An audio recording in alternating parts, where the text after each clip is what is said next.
Baik, Bismillahirrahmanirrahim.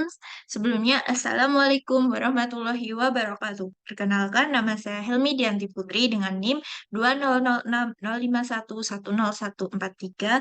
Di sini saya akan melakukan video presentasi untuk UTS dari mata kuliah pemrograman mobile. Jadi di sini ada langsung saja ya saya demokan. Nah, di sini ada form login. Nah, di sini eh, belum saya lakukan setting ya, jadi kita tinggal klik login aja. Jadi tadi cuma tampilan GUI-nya saja. Kemudian di sini itu ada navbar, ada gaya di sini. Kemudian di sini ada drawer. Nah, di sini ketika login tadi kan dia langsung mengarah ke homepage. Nah, kemudian ketika kita tap skincare, dia itu muncul macam-macam skincare. Jadi saya itu membahas mengenai artikel mengenai skincare. Jadi di sini dia membahas apa saja sih skincare itu. Nah, misalkan facial wash, kita klik facial wash adalah sabun pembersih wajah, bla bla bla bla bla bla bla. Nah, dia menjelaskan mengenai apa itu facial wash, nah, seperti itu. Nah, didukung dengan tampilan gambar. Dan kita back. Nah, di sini ada toner, essence, serum, sunscreen. Nah, seperti itu. Oke. Kemudian di sini ada profile. Profile ini ada nama saya, NIM. Ini kelas praktikum saya. Maaf, kelas F saya untuk praktikum. Nah, di sini ini belum saya kasih press sih di sini. Jadi nanti saya jelaskan. Karena kan saya sudah punya profil di sini, jadi di sini belum saya kasih link ke arah profilnya. Nah, cuman buat gue aja Mas Ian. Nah, di sini ada logout sama ini belum saya kasih foto saya atau gimana gitu. Tapi eh, ada gambarannya tuh kayak gini kasarannya. Kemudian langsung saja ke codingannya. Di sini kan ada sunscreen, ada serum, essence, ada toner. Nah, langsung saja bagaimana penjelasan dari programnya ya. Jadi di sini pertama-tama kita itu selalu ke main. Jadi program itu selalu dimulai dari main. Jadi di mana metode itu pertama kali dijalankan kan di main. Nah, di main ini kok saya bisa ke login. Jadi dia itu di main ini saya arahkan dia itu ke my home page. Nah, jadi saya itu mengarahkan dia itu ke my homepage. My homepage itu adalah kelas yang ada pada login screen. Nah, di sini dia itu kelas pada file login screen dot. Jadi main tadi saya arahkan ke form login. Nah, kayak gitu. Nah, di form login itu saya kasih upper kan apa namanya form login. Nah, kemudian saya atur warnanya pink, backgroundnya hitam, kayak gitu. Kemudian di sini saya itu kasih kolom ya untuk menyusun tag fieldnya itu sama buttonnya itu dia itu secara vertikal tersusun dari atas ke bawah. Nah, kayak gitu. Kemudian di sini, nah ini saya kasih hint text, input, misalkan kayak gini. Input username, input password, nah kayak gitu. Tapi belum saya kasih setting. Kemudian di sini ada button. Nah, buttonnya itu saya kasih navigator on press ya. Kemudian saya kasih navigator push. Saya pushkan ke home, ke class home. Class home itu ada pada home screen yang di luar view ya. Jadi di sini saya membuat home screen kecil semua. Nah, di sini home screen ini saya buat menjadi stateful widget. Jadi dia itu dinamis. Kenapa kok dinamis? Karena nantinya kok nantinya ya sudah jadi maksud saya bodinya itu dia itu dinamis, dia itu berubah-ubah sesuai dengan indeks yang kita tap. Nah, di sini kan untuk skincare ini sebenarnya dia itu berada pada indeks ke 0. Kemudian untuk home itu dia berada pada indeks 1 dan pada profile dia itu berada pada indeks 2. Nah, kenapa kok dia itu saat kita login dia langsung mengarah ke homepage atau indeks ke 1 karena saya itu melakukan inisialisasinya dia itu 1. Jadi ketika kita berhasil login dia itu langsung mengarah ke home. Nah, seperti itu. Kemudian ini ada list layar. Nah, yang saya maksudkan kenapa skincare tadi 0, home 1, dan profil itu 2. Nah, karena saya itu membuat array list home screen, kelas home screen itu ada pada folder view. Nah, home screen pada folder view ini kan ada home screen. Nah, dia itu ada kelas home screen-nya di sini. Kemudian ini screen 2 itu home. Nah, homepage. Kemudian untuk screen 3 itu dia itu ada pada file profile. Nah, di sini screen 3. Kemudian di sini ini ada upbarnya skincare. Kemudian saya buat drawer. Di drawer itu saya membuat gestur detektor.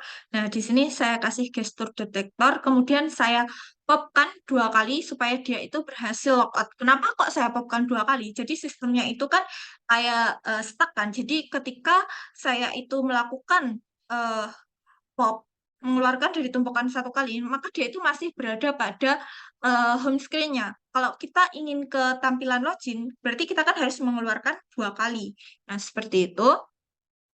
Kemudian ini untuk button navigation bar-nya ada 3. Saya buat ini dengan icon list, icon home, icon person. Nah, saya kasih label, label skincare, home, profile, kayak gitu. Kemudian saya kasih on tab.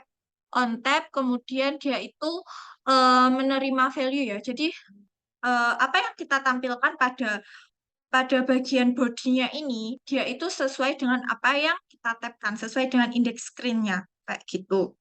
Kemudian untuk yang profile itu saya itu menyusunnya itu secara kolom. Kenapa kok kolom? Ya kayak tadi supaya dari atas ke bawah supaya vertikal. Untuk gambarnya saya susun secara row agar dia itu sejajar. Nah, untuk gambarnya itu saya tuh import. Jadi saya taruh pada folder aset, kemudian saya daftarkan pada YAML, spec.yml. Sebentar. Spec.yml ini. Jadi di sini saya daftarkan asetnya supaya dia itu bisa diakses. Nah, seperti itu. Kemudian di sini ada kita langsung ke skincare aja. Nah, saya itu membuat seperti pembelajaran sebelumnya ya. Jadi ada tipe data objek kelas PBO seperti pembelajaran sebelumnya kan ada pemrograman berorientasi objek. Nah, di sini kan kita buat objek kelas ya. Jadi objek kelasnya itu namanya skincare. Nah, skincare itu punya variabel apa aja sih? Nah, di situ saya berikan nama, tanggal, deskripsi, sama gambar. Kemudian nantinya di sini di home screen ini kita itu buat list ya. Jadi list untuk memberikan value, mengakses mengakses objek tipe. Jadi kan jadi gini, pada detail skincare ini kita itu membuat nah ini kan tipe tipe datanya objek kelas tadi. Nah, kita itu buat objek kelas bernama skincare kecil ini. Nah, nanti kita membuat referensinya. Jadi referensinya itu ada di sini 1, 2, 3, 4, 5. Jadi ada 5 referensi. Kayak gitu, kita akseskan. Jadi ada sesuai dengan eh, apa namanya ini, sesuai dengan variabelnya tadi dari kelas objek tadi. Nah, kita berikan nilai pada referensinya kayak gitu.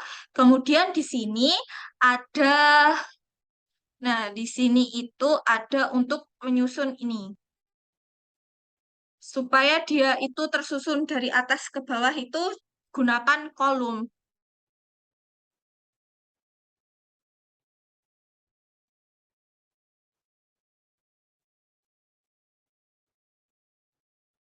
Nah, gini. Jadi, eh untuk gambar dan kata vessel wash dan tanggal. Vessel wash dan tanggal itu saya kasih kolom ya. Nah, di sini kan kolom. Kolom untuk teks nama sama tanggal itu settingannya tuh dia kolom. Tapi ketika dengan gambar itu saya simpan pada row. Jadi row ini, nah untuk vessel was sama tanggalnya itu dia itu kolom.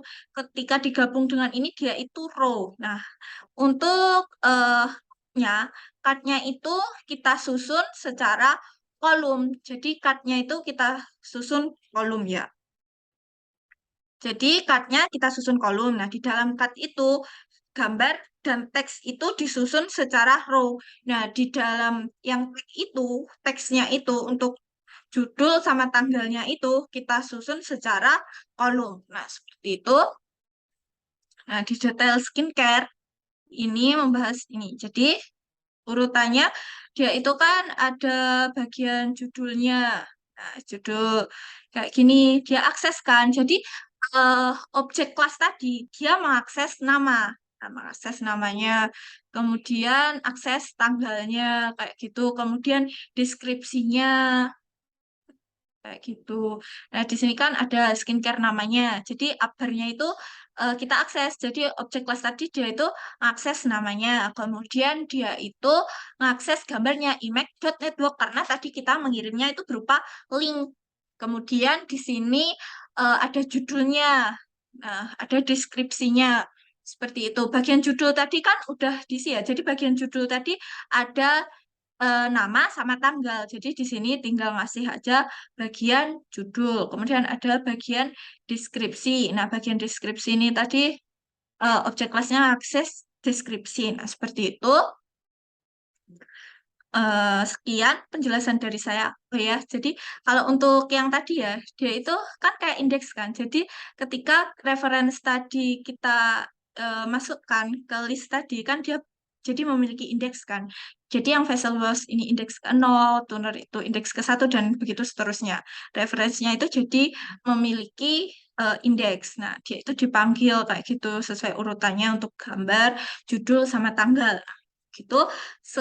Untuk penjelasan saya ya, jadi untuk pemrograman aplikasi ini ketika paham materi yang sebelumnya mengenai objek kelas, insya Allah paham mengenai aplikasi ini.